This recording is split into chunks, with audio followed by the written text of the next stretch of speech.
欢迎来到2022年12月24号三峡基督长老教会的圣诞福音市集。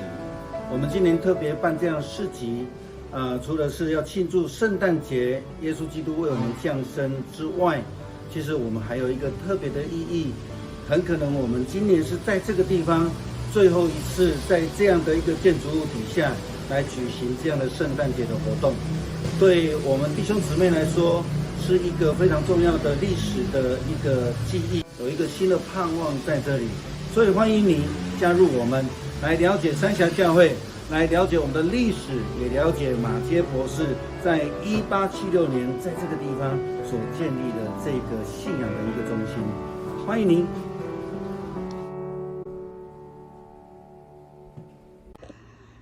弟兄姊妹平安，今天是2022年的12月24号。今天的经文是诗篇96篇，以赛亚书第9章第2节到第7节，提多书第2章第11节到第14节，路加福音第2章第1节到14节。今天要跟大家分享的主题是大光。人类的灯具发明可以说是突飞猛进，从油灯、钨丝灯、日光灯、水银灯，汽车的灯泡也渐渐的朝向小而强，像有卤素灯等等的。后来开始思考的节省能源，就有了省电灯泡的出现。最新的灯受到1961年开始美国德州仪器公司发现的砷化镓与半导体的结合。1993年，日本的中村修二先生加入了美，发明了有商业价值的蓝光发光二极体，这就是所谓的 LED。此后 LED 灯的发展更是快速的进步，不但体积更小，亮度更高，并且能够有颜色的变化，最重要的是更省电，更不会产生热能，效能更高，效果更好，寿命更长。但因为它需要有变电过程的装置，因而售价比较高。甚至现在的电视萤幕也改用了一个称为 OLED 的技术。灯的发明改变了许多生活的模式。前几天也跟大家分享了现代建筑物晚上都会打灯，就是为了要吸引人的眼目。所采用的就是这一类的灯具，因为比较省电。夜晚打灯当然就是要让黑暗中的人看见，但是现代的思维也不一样了。从早期的灯管时期就有的招牌夜间照射，不再只是照明的感觉思考，而是为了要让人家看见，为了让人看得清楚广告的效益。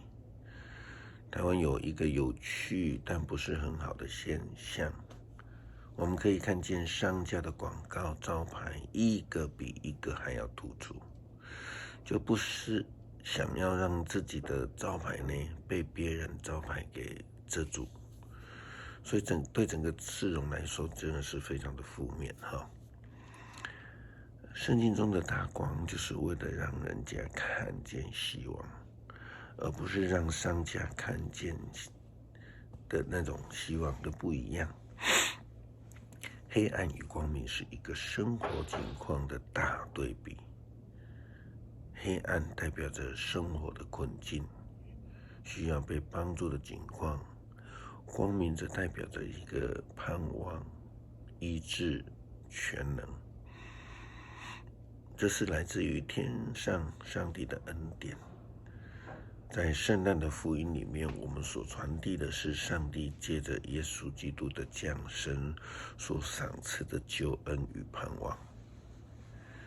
以赛亚先知这样预言：生活在黑暗中的人已经有大光，已经看见大光。以往住在死荫之地的人，现在有光照耀他们。上主啊，你赐给他们极大的喜乐，你增加了他们的欢愉，他们的喜乐正像人在收割农作物，正像人在分享战利品。因为你要粉碎他们的枷锁，扭断抽打了他们的鞭子，折断了压迫者的棍子，这像你从前粉碎米甸的军队一样。侵略者的靴子染满了血迹的战衣，都要被火烧掉。这光是上帝所赐，要来打破粉碎人身上的枷锁，为要解救人脱离他们的困境，并且这些人都是在受逼迫的情况之下，需要外力的介入。这外力就是大光，是透过一个婴孩。以赛亚说，一个婴孩为我们而生，有一个儿子将赐给他们，他要来统治我们，他将被称为奇妙的导师，全能的主，永恒的父亲，和平的君王。他的王权将继续增长，他的王国永享和平。他要继承大卫的王位，他要以公平正义为统治的基础，从现在直到永远。上主万军的统帅决意要成就一切。先知预言了将来的盼望，耶稣基督所成就的大光，他的降生要成为上帝拯救全人类的恩典。提多书这样说，因为上帝拯救全人类的恩典已经显明出来了。这恩典训练我们弃绝不敬虔的行为和属世的私欲，在世上过着自治、正直、敬虔的生活，等待着我们所盼望那蒙恩的日子来临。